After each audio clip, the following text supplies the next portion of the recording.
Hello, everyone, and welcome back to episode 2 of season 2 of the Wolfram Student Podcast. I'm Sam, And I'm Rashank. and we're your hosts. This is the Wolfram Student Podcast, where every fortnight we dive into a new, innovative project done by high schoolers using the Wolfram language. For this week's episode, let's welcome Nicholas, who will be discussing his project on modeling shadows of generated trees. Hi, Nicholas. Hi. Hello. So, it's great to have you here. Do you want to just get us started with your name, grade, where you're from, etc.? Sure. Hi everyone. My name is Nicholas. I'm a high school junior coming from North Carolina. I attended the Wolfram High School summer research program this past summer, where I first experienced the Wolfram language and met many amazing people. Um, Outside of school, I enjoy different STEM and leadership projects. In my free time, I enjoy playing saxophone, chess, running, doing things like that. Yeah. Cool. Yeah, that sounds great. We have a lot of people from the Wolfram Summer Research Program presenting their projects. So, yeah, wonderful. hmm Um, yeah. Well, this is like something we like to ask everyone who comes onto the podcast. But what's your favorite Wolfram function out of the few weeks that you were there at the Wolfram Summer Research Program this year? Um, that's a pretty interesting. It might just be table. I just feel like I use table a lot in my project, and it's like really useful instead of having to go through loops. And it's just like a one function, one line Hmm. of code, and it can just do so much. So maybe that. The Yeah. classic, but it's very good. Yeah. Okay, yeah. Thanks for sharing that with us. Cool. So let's just dive straight into your project. Why don't you first give us like a quick summary of what it's about? Sure. So for my project, I modeled shadows of physical trees. My interests in math and my hobby in forestry, I guess, led me to this project. And I use vectors in 2D and 3D to make and then project different trees. Mm, Oh, cool. that sounds cool. I'm interested in seeing how you used vectors for this. Yeah, Yeah. definitely. Why don't we just go straight in? Okay. Um, so the first thing I did, or this is a brief introduction. Um, so for 2D vectors, you have a vector which should be red, is the vector line in red. And then you have another vector, which is black, which is the black vector, which isn't the whole thing because the green is overlapping it. But the green would just be the projection onto the black vector at an angle perpendicular to the black vector. And so this is like the basis of what I did for the 2D shadows. Um, the green vector being the shadow and the red vector being the branches. Um, yeah. And so I'll get into more of that later. Um, but for 3D vectors, I tried a slightly different strategy. Because instead of projecting onto another vector, it's a little more complicated in 3D, obviously. So I just decided to set another vector, which in this case would be the red vector here. This would just be like an angle at which the sunlight would be. And it's just gonna take this blue vector, which is the tree branch we can imagine, and just find where that lands on the ground. And so that would just be our shadow after drawing a vector to this point on the ground. And that's how it would work for 3D. And for leaves, which I'll get into later, I just took a polygon and then I projected like every point of this polygon because polygons, they work by connecting a set of points. So I just projected every one of these points onto the ground and then reconnected it on the ground to make a kind of shadow with this star, which is our basic example. Um, so for 2D trees, we'll start back in 2D. Um, Yeah. So I kind of split this into two ways. The first one is 2D, sun from the top, and then 2D at an angle. And then I go into 3D and then 3D from the top and 3D at an angle. So for 2D, we'll just start with this. So in Wolfram, they can make lines, obviously, but it's in the start to end form. And vectors, as we know, uh, we should really just have a vector and where to start that vector at a point. So I define these functions to make a vector at any point. And if I don't specify the point, it'll just draw the vector from 0, 0, as vectors usually work. Um, so the first step of this project was to actually generate the trees. Wolfram doesn't really have any useful built-in tree models too much. So I modified Wolfram's tree bender demonstration, which I will pull up right now. I found in the Wolfram demonstration project. And this took some code. This is interactive, but you can see like, well, anyways. It creates trees based on generation and thickness ratio. There you go. And it kind of just splits off two ends from every branch over and over. And I thought this would be a great foundation for my project. So I took this code and I changed it a little bit because I had to match it to my project. Um, let's see. I defined the initial trunk of the tree.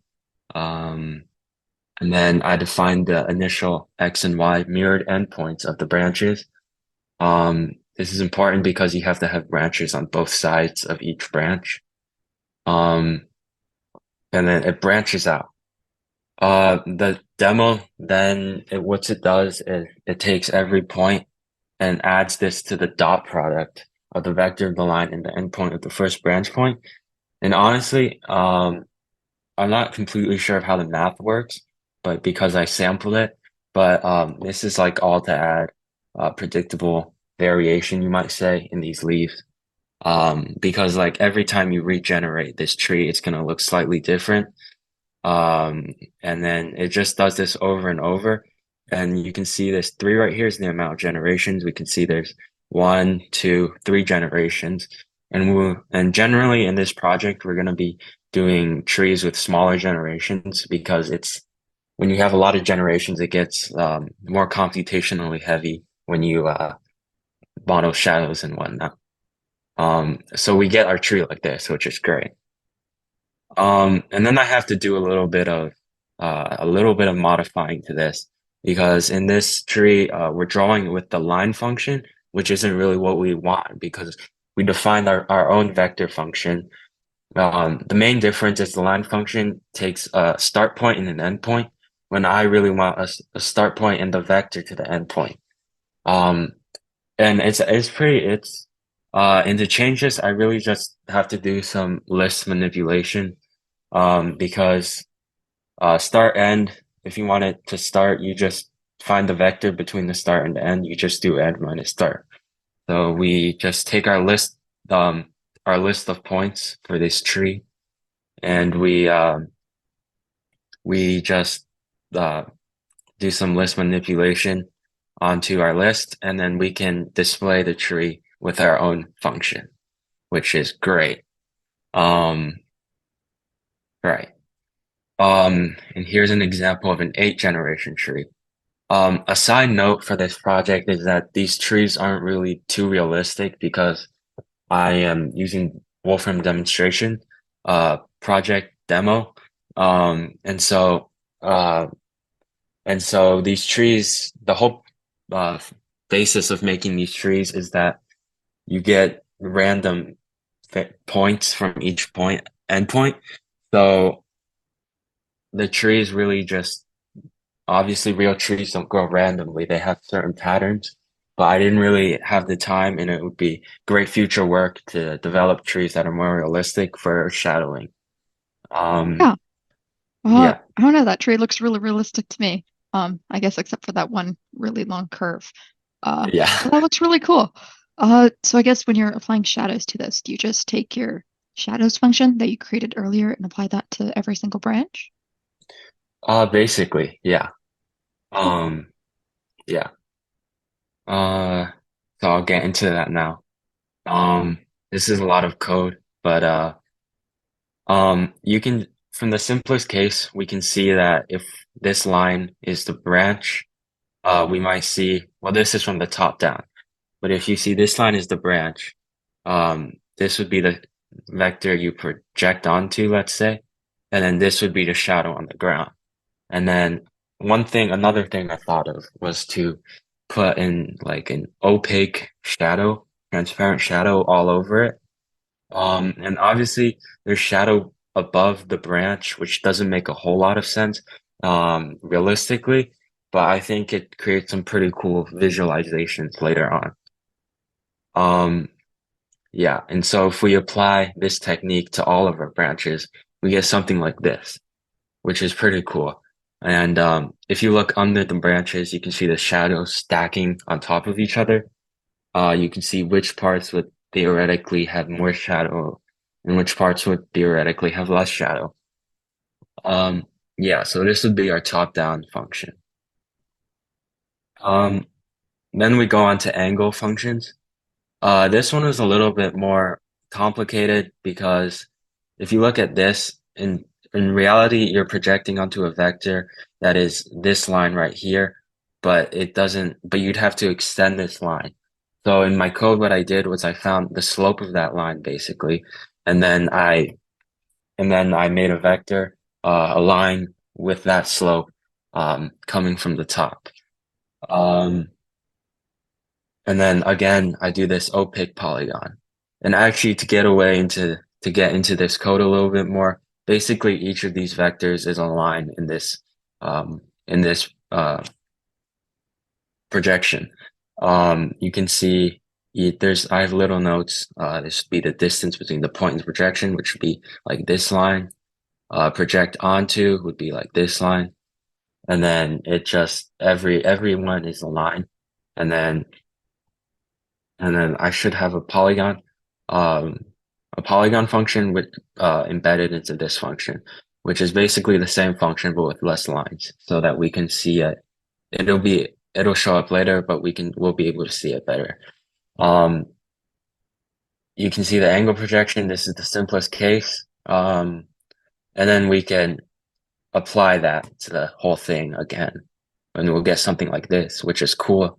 But again, there's too many lines, so I use this cleaner function, which is just less guiding vectors, maybe not show the projection onto vector, and we can get something like this, which is pretty cool, for the 8th generation vector.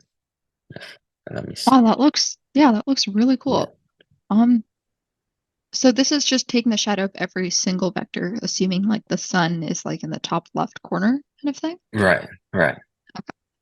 Do you like later develop something that like where you can like input where sun is and it like moves the vector, or do we just kind of like? So it's a little bit easier in 3D because if I use a slightly different strategy. I set the sunlight angle, so you can kind of do it for Okay. 3D. Yeah. Yeah, okay. That sounds really cool. you I'd do like to for see it. Yeah. I would say for 2D it's a little less clear because you're just setting a random function to project onto. And like for these visualizations, I chose them arbitrarily, but yeah, theoretically the sunlight would be perpendicular to this the vector you project onto, but yeah, it's not as clear. Okay. Yeah. Okay. Yeah. Thank you. For 3D trees, I do like a similar thing. The starting vectors, I have the defined vectors how to start 3D. You can see here, it's like the same thing. I set a vector. It's just a line from start to end, but I wanted a vector and a start point. But here I added a color function, or not a function, a color parameter, because in 3D things may get a little more messy, and it just adds a lot to the visualizations later. This would just be like a vector. And so I modified the same tree bender demonstration for 3D. I add a Z coordinate. I basically add a Z coordinate to everything you can see here. And then I don't think I touched on this earlier, but I define random values. This will add like um the randomness in the trees. Rand 1, 2 would just be the X values of where to put the branches, and rand 3 is Z values. And one thing that's not that accurate about my tree is that the Z values only are positive, meaning that the branches can only go up. And there's a lot of trees in real life that have like drooping branches, like a willow, if you think about it, or even just like normal oak trees, some of the branches droop down.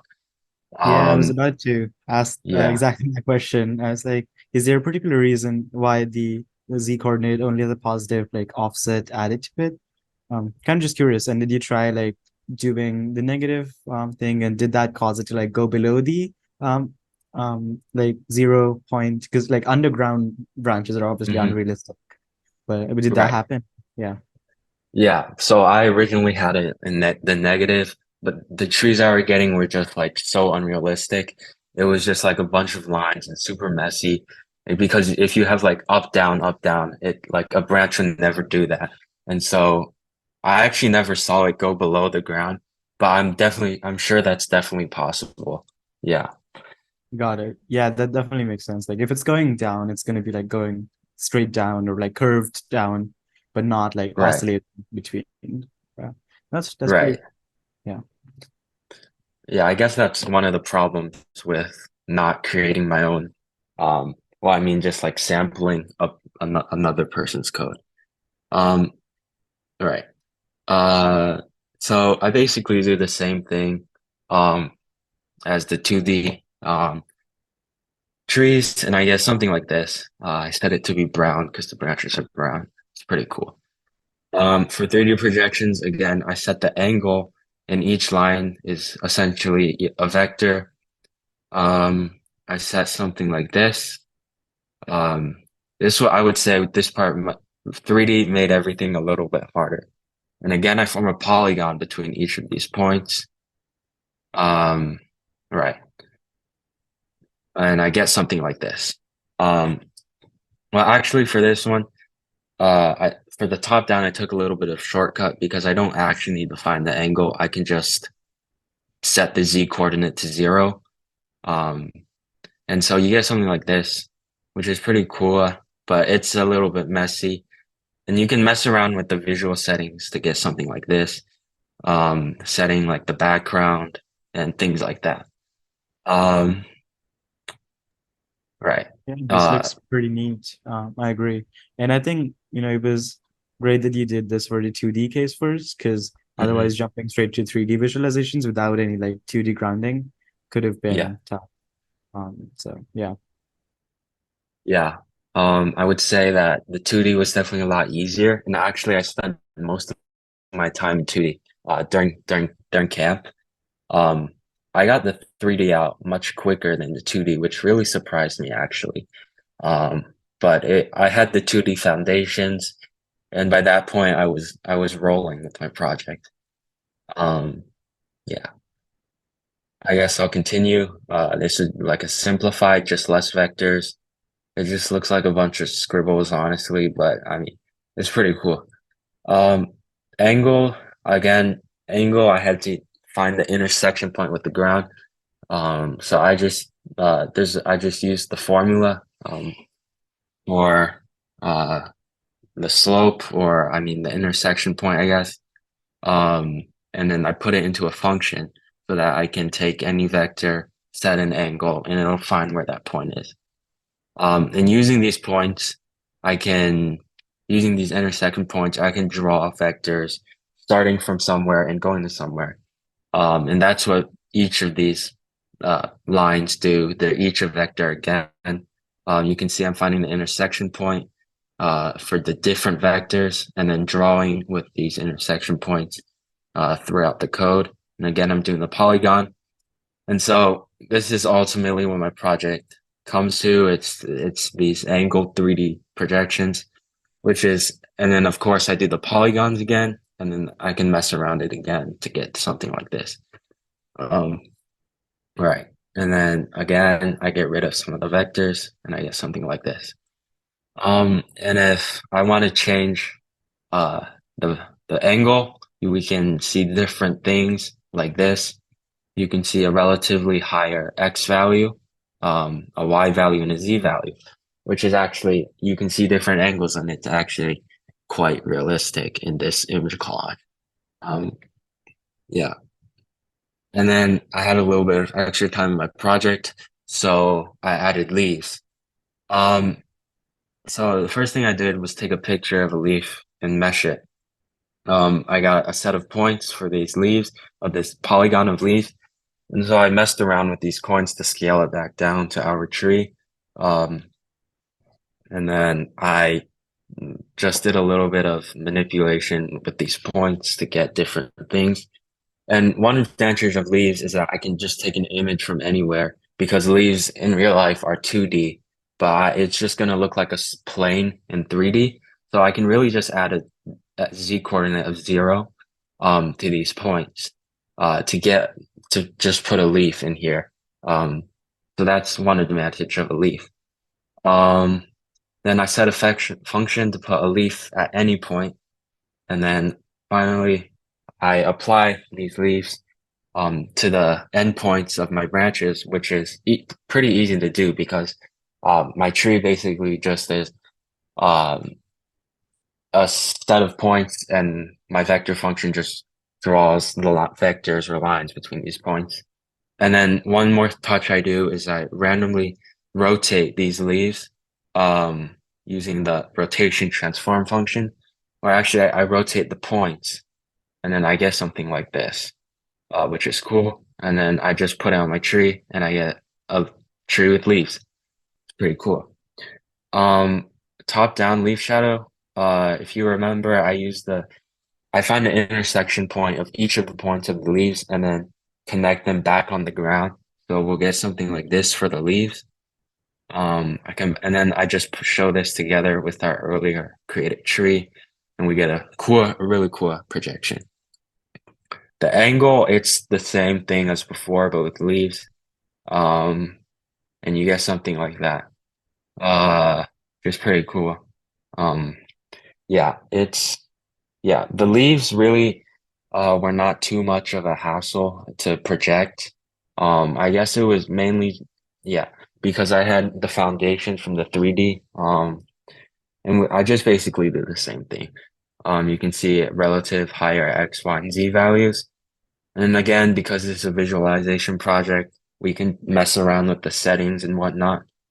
And you can set a background, you can set a ground, and you can have a little fun, we might say, and we get Yeah, no, something like this. that looks really cool.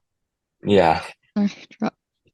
Wow. Yeah, Okay. no, that's amazing. That's great to see how you like kind of built off different steps to make this. Yeah, for sure. And I think the visualization at the end looks especially cool because of the texture and so just the more realistic element. So, Yeah. but yeah, I think I really enjoy it, sort of seeing how you progress from like simple vector representations to adding on leaves and the ground and all of this and combining like each element to build this final visualization. I think that's pretty cool. hmm